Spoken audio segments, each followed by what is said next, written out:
بسم اللہ الرحمن الرحیم۔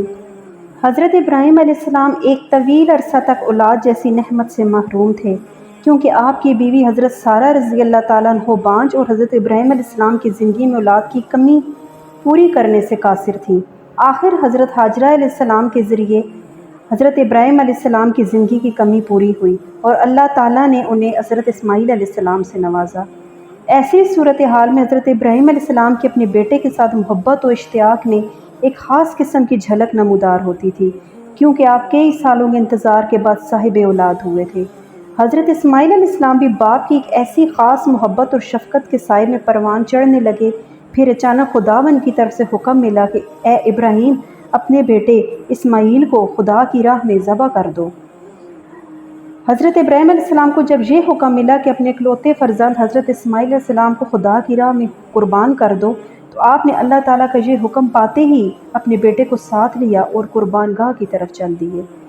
جب حضرت ابراہیم علیہ السلام اپنے اکلوتے اور فرمانبردار بیٹے کو قربانی کی جگہ لے جا رہے تھے تو رستے میں شیطان ایک بوڑھے آدمی کی صورت میں ظاہر ہوا اور نصیحت کرنے والے انداز میں کہا، اے ابراہیم، آخر تم اپنے بیٹے سے کیا چاہتے ہو؟ حضرت ابراہیم علیہ السلام نے فرمایا، میں چاہتا ہوں کہ اسے خدا کی راہ میں قربان کر دوں۔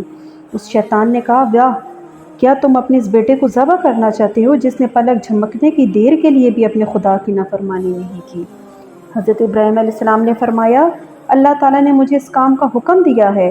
اور اس شیطان نے کہا، ایسا ہرگز نہیں، بلکہ یہ صرف ایک شیطانی الہام تھا اور شیطان ہی نے تجھے ایسا کرنے کا حکم دیا۔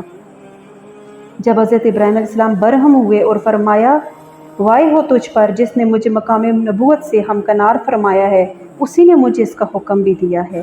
بوڑھے آدمی شیطان نے دوبارہ اپنی بات کی تکرار کی تو حضرت ابراہیم علیہ السلام نے اسے پہچان لیا اور اپنے ہاتھوں میں کچھ کنکریاں اٹھائیں اور اسے مار بگایا۔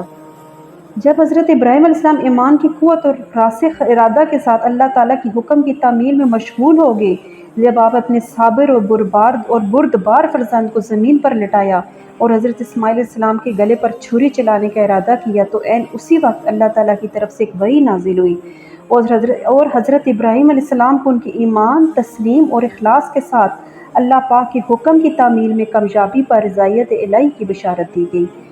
اور پھر حضرت جبرائیل علیہ السلام قربانی کے لیے ایک بھیڑ لائے اور حضرت ابراہیم علیہ السلام نے اسے ذبح کیا۔